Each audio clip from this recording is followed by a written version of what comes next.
Hey guys, welcome back to the channel. Today we're going to start working on this 2003 Dodge Viper. It's owned by Chance Sheets. You can look him up on Instagram at Chance Sheets. See all the videos and all the photos of it.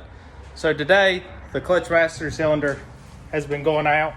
So we started with removing the tire, and then we went in and removed this inner fender well. There's two bolts up top that hold it, and then there's various clips throughout, and then these three screws that hold it down through here. So as you can see, yeah, there's some down here also.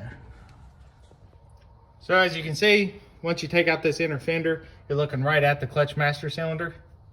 So let's just wire loom up out of the way. You see that this is your fluid line. It's running straight up to the reservoir that sits right up inside here. So basically all we got to do is take and twist and turn this out, take this pin out, take the line out, and then we'll replace it, then bleed the line. So we're gonna bench bleed the master cylinder, get the air out of it that we can there, then put it in here, and we should only have to bleed out a few cups to have it done. So let's get started. All right guys, so there's a pin at the bottom of this master cylinder. It looks like this. So all I did was simply get a nail that was the same diameter as the pin, set it inside the hole, and then got a wide set of pliers and basically just squeezed against the cylinder itself until I pushed it out. Came out really easy. I didn't expect much trouble since that is a plastic master cylinder. So right now this will just pull off. So you see their fluid come out, and go grab a rag and catch it. So now the next part is to get under the dash, unhook the pedal, and then we can get to the clip that's back in behind here that should just let this pull out. This is what it looks like to get to the clutch master cylinder. It's great. Sounded good. All right guys, so what we're gonna do now is we're gonna bench bleed this master cylinder.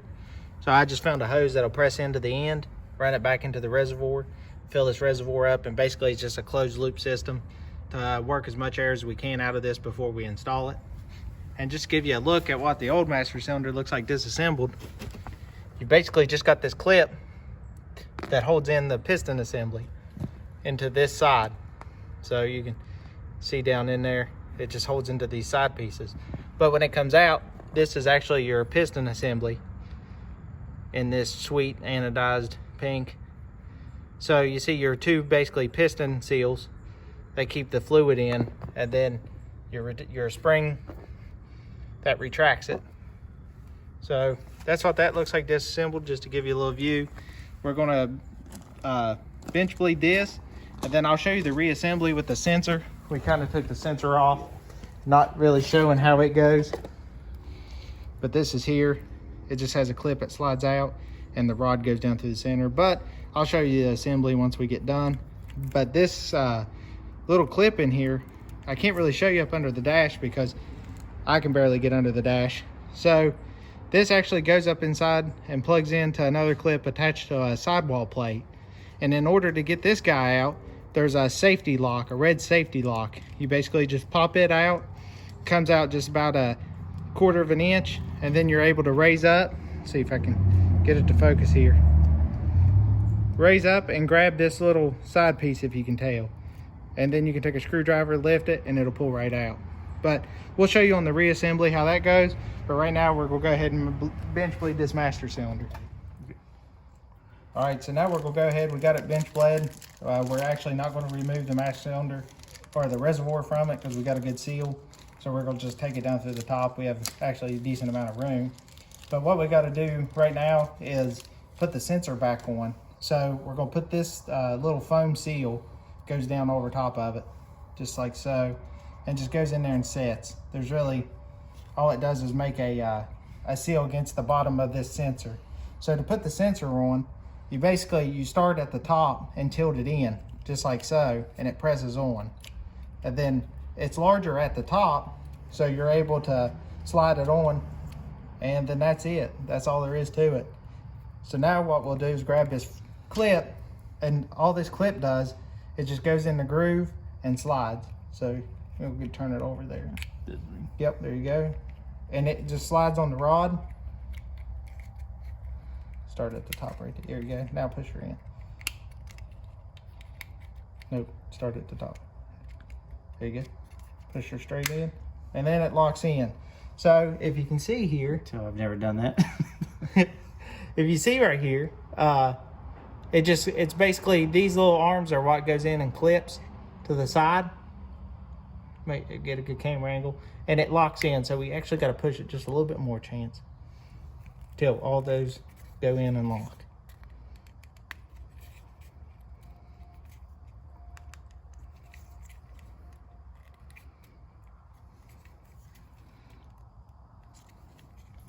Pretty will break it. It ain't moving.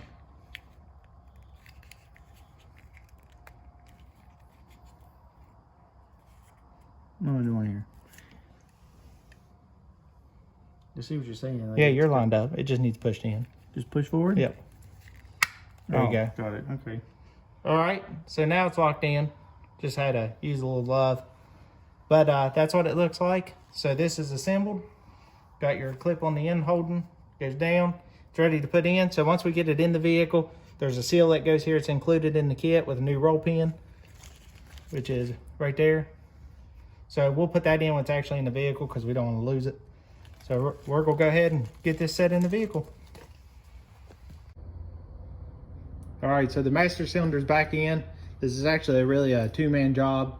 You got one person laying under the dash guiding it, and then another person pushing it in and calling out lineups. You really do need two people. You could do it with one, but it's gonna be very rough.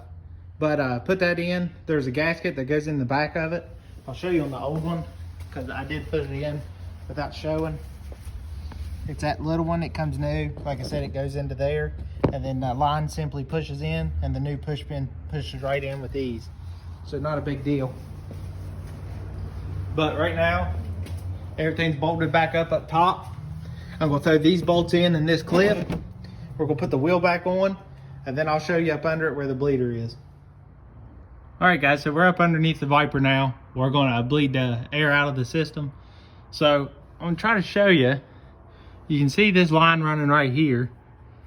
That is the bleeder valve. I'm sorry, I'm a terrible cameraman. Right there where you see the top of my finger. It's up. Let's see if I can get you up in there.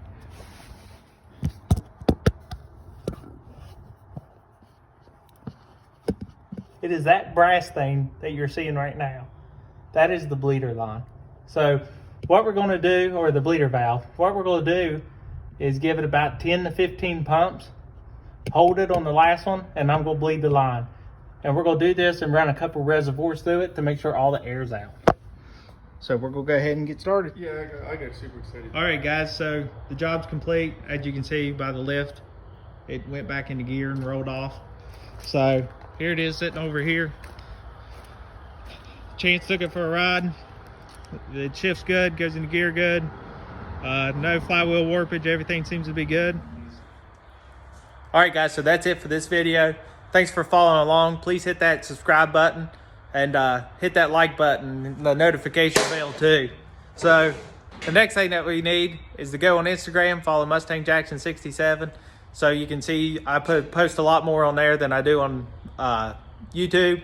But thanks for following along. Until next time, let's keep building.